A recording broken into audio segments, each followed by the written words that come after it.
How many of you wait until you get high before you release? How many wait or go high to release? There's your problem. You're not doing it. What are you doing?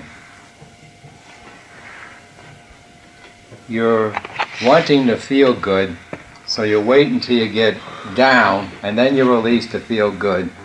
And because you only want to feel good, that one release can make you feel good, and that's it. For the time being. Until you feel not good again. You release again to feel good again.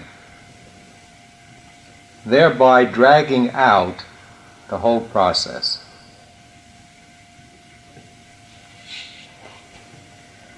Now, if you would release for the purpose of wanting to go free, then it would take you months to clean out all the garbage. But you're not releasing to go free. You're releasing to get out of the misery. It's a drawn-out process that way.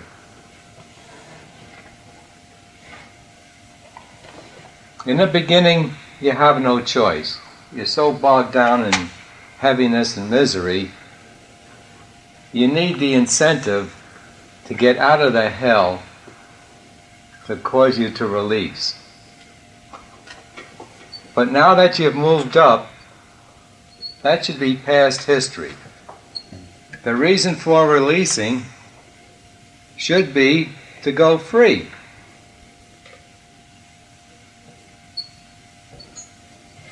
The highest feeling, the highest state you'll ever get is total freedom.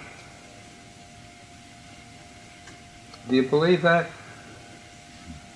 Okay, so why don't you go all out for the highest state and go free? Because you're holding on to the heavy state, which equals ego.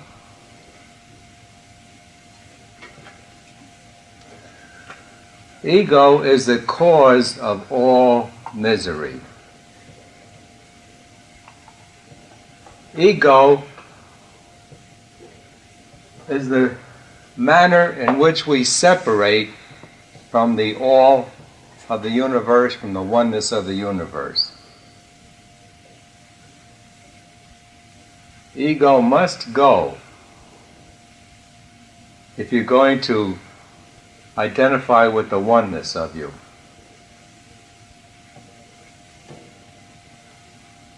Ego is a compilation of all the ag-flat. You start from being the all to putting a fence around you called I, Lester, I, your name. By setting up a mind, which is only the sum total of your thoughts, feelings, and expanding it outward more and more with more thoughts and more feelings. And the more you do that, the more you're moving away from I, my being, to I being Lester, with a mind that's almost unlimited. And therefore we can move away from the oneness to the extreme, and this is what we have done. But the reason why you're not going free quickly is you're releasing the feel-good. And that causes you to stop when that goal is accomplished. Whereas if you were releasing to go free, you wouldn't stop. You would bless every opportunity that would come your way to gain an additional piece of freedom. Every down would be a wonderful opportunity to you.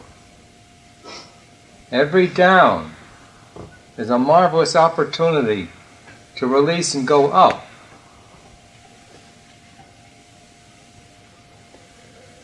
You're not falling into the later steps of the 6 steps because you're missing the number one thing, wanting to go free, and replacing it with wanting to satisfy the ego,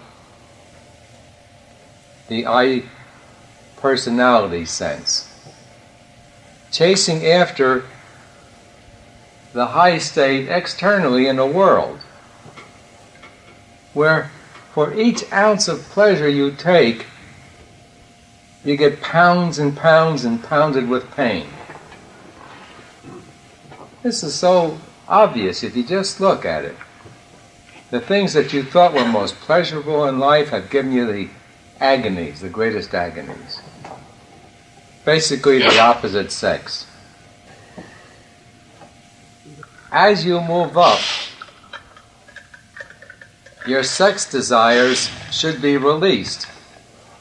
And you reach a place where there is no sex. There is no male-female. You look at souls without a tag, male or female. But every desire is an extreme bondage. Every desire is saying, I lack that. The all lacks nothing. The all is everything. The oneness includes every last atom. And so you've pulled yourself away into a little personality and are trying to keep that personality surviving, and that's more important to you than taking this tremendous high state, which is yours by nature, which is inherent, which you cannot change, but you can look away from it and assume this little ego, body-mind. You're not looking to go free, and that's why the whole gang of you are not all the way by now. You're looking to satisfy this body-mind, thinking therein lies your welfare. And every day it's proven to you that your welfare does not lie there. You never win. For each ounce of happiness you take via the body-mind, you get hit with so much pain.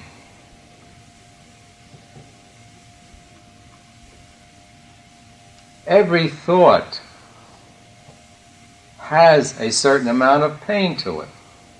Why? It pulls your attention away from your beingness. When your mind is quiet, you're in the most wonderful place there is. But every time you thought into it, it's a disturbance of the inherent natural total peace, equanimity, tranquility. That is natural. But again, the reason why you're not establishing that tremendous state is you're looking for it where it isn't. You don't want freedom. You want that terrible game of playing ego and having moments of pleasure with long periods of pain. So I'm suggesting that you wake up to this fact. Release when you're high.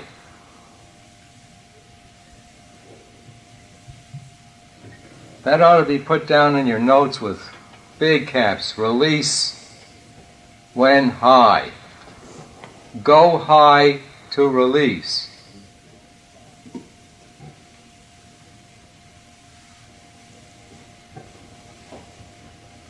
Everyone has exactly what he or she wants in the sum total of our wanting. Mine's only creative. When you want freedom, you're going to get it quickly. And I say months. Because It'll be your number one priority. And regardless of what's going on in your life, you'll keep releasing. All that suppressed energy is trying to push up and out. And you're trying to hold it down. Stop holding it down and every bit of it would leak out. It would push right out. Holding it down is holding on to the ego programs.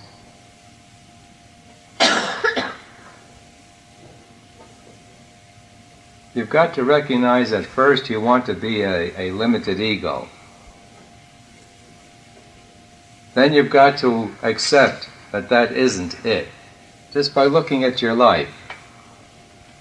It's been miserable for millions of years. Sure. We all think we're so smart, and boy are we dumb. For an infinite being to live in the extreme limitations that we do, how smart is that?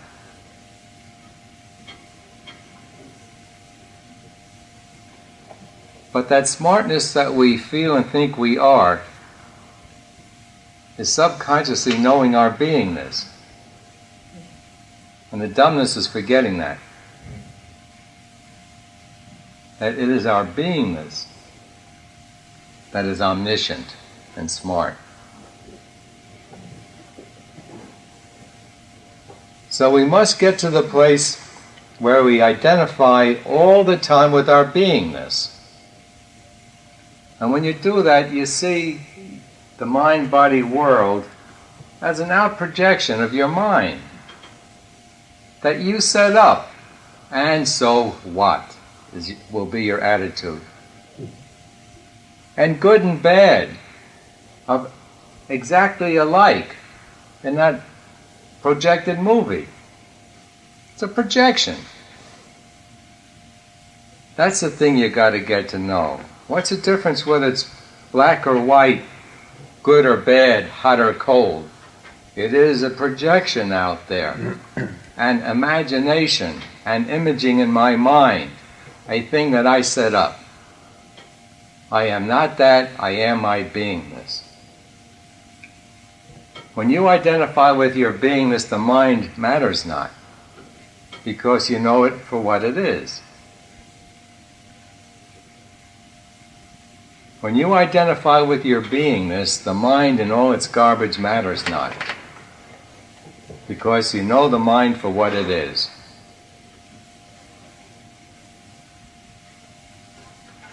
The sense of ego contains all likes, dislikes, all thoughts. You must get your attention off it and put it on your beingness, which is there all the time. Is there any time when you are not? No. This infinite beingness that you are is there all the time. Identify with it. Hold, my mind is not it. My body is not it.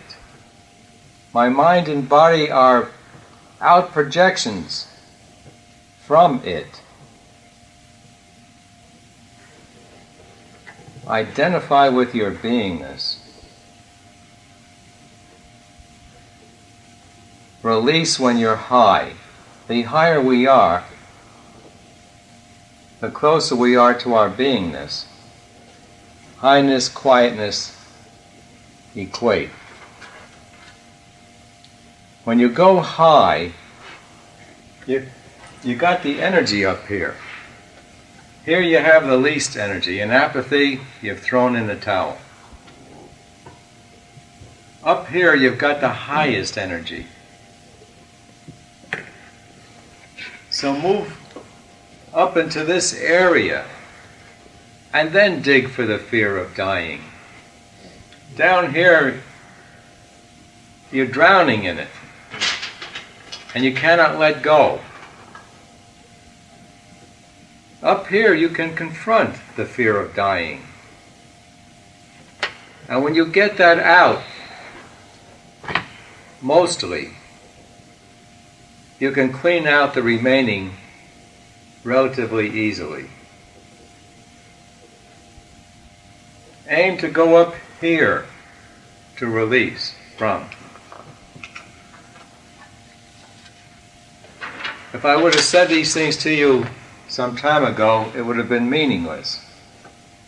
Because you're so drowning in your ag flap, you just can't see straight. The only thing you see is the ag flap. But every one of us has moved up into this area, knows what it's like, can put ourselves there, and then dig down deep and confront the fear of dying, the insecurity, the fear of living. And by so doing, you'll get rid of all fear. Fear is not natural. What does an eternal being have to fear? About dying especially.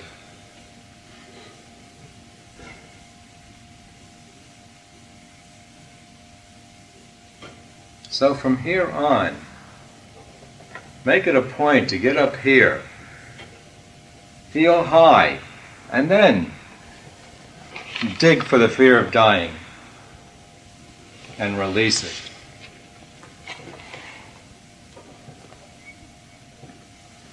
Your point of focus shifts from body-mind just onto beingness only. You stop thinking about whether this chemical or that chemical is going to do this or that to me. You don't think, am I going to get approval or control? No matter what anyone says to us, it does not hurt us, because we are infinite beingness. How can what someone says interfere with that? They cannot.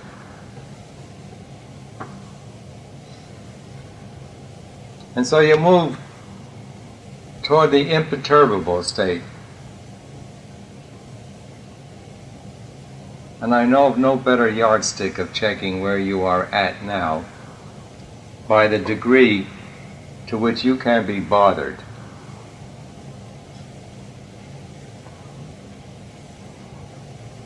Move to that place where no one and nothing can bother you anymore.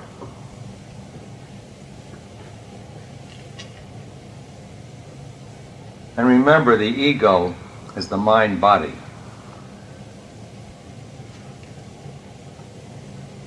And the mind has to be quieted,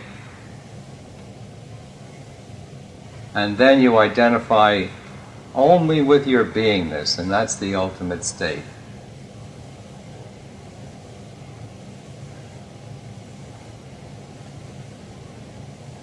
And that's what I wanted to say to you today. Get out of the pits, go up here, complete the job. It only takes months or less. If step one is in there, wanting freedom more than you want the ego nonsense, the other steps fall into line. And you get down to step 6 where it's a delight all the time. Because you just go higher and higher and higher and higher until you can't go higher anymore. There's no place to go. You're all over the universe. You're infinite. And that's simply all the time identifying with your beingness. I amness. Then you'll see the whole truth that there is. There's nothing but I, my beingness. Everything else was an imagination, an illusion. So I say, go for it. Keep it in mind. Go high and release. Of course, course, if you're down, release to go high so you can release more deeply. Don't stay there. Move on from there to higher. You're right. Most of us have been using it to escape the misery. I'm saying don't stop. Go higher until you can't. There's nowhere to go anymore. You're all over the universe. Use the highness to release. You have been using releasing to feel good. That's it. And you stop. You're ridding yourself of millions of years of accumulation, but it can be done in months. How do I know? I did it back in '52, not knowing what you know. Had I known the method, instead of taking 3 months, I really believe it would have taken 1 month. Because the first month I just released on approval, love. And then I was spending the second month releasing on wanting control, change. And then the last month, these are approximate zones, I saw the fear of dying. And I worked on that. So I was really going one at a time. Approval, control, security. The aversions to the world are difficult to see. Your attachments are obvious, and you're chasing them all the time. But the aversions you push out of the way. So when you go for a goal, up come the antis, oh, I'm afraid I can't, and all that stuff. So it's a gimmick for getting up the aversions to the world. Getting them up into sight so you can let them go. If you don't get a thing into consciousness, you cannot see it or handle it. So achieving in the world is a way of getting up the negative. The only reason why the world doesn't serve you with affluence and abundance of everything is you have thoughts to the contrary, and they're suppressed. Moving to get things in the world, the contrary feelings come up, and you release them. Because if you cannot be successful, you're holding on to programs that hold you down, and you don't see them.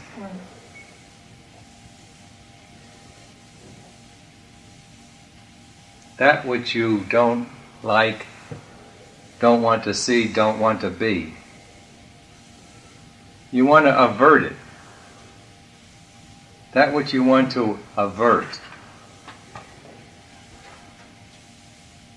And the opposite side is attachment. That which you want to hold on to. Those are two big words, attachments and aversions. They keep us bound. If you are the all, how can you have an attachment or an aversion? There's nothing apart from you.